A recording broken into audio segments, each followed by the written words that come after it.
கார்த்திகை மாதம் அப்படின்னாலே நிறைய பேருக்கு ரொம்ப பிடித்த மாதமா வந்து மாறிடுதுல்ல. ஏன்னா எல்லார் வீட்லயும் வந்துட்டு மாலை போட்டுட்டு அது ஒரு வைபாவே வந்து போயிட்டு வந்திருக்கோம். ஸோ எங்க வீட்லயும் வந்துட்டு என்னோட மேன் வந்துட்டு இன்னைக்கு மாலை வந்து போட்டுறாரு. காலைல 6 மணிக்கெல்லாம் வந்து எழுந்தாச்சுங்க. ரெடி ஆனதுமே எங்க வீட்டு பக்கத்துலயே சித்தி விநாயகர் கோவில் வந்து இருக்கு. அங்க ஐயப்பா சன்னதியுமே வந்து இருக்குங்க. நல்லபடியா மாலையும் வந்து போட்டு முடிச்சாச்சு. வீட்டுல பெரியவங்க இருந்தாங்கன்னா அவங்க கையால கூட நம்ம தாராளமா மாலை வந்து போட்டுக்கலாங்க.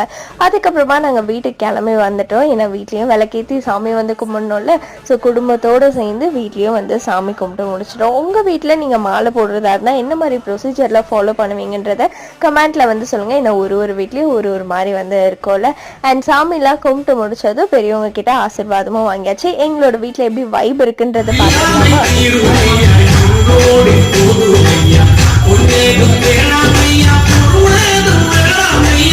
உன் பாதம் சேரும்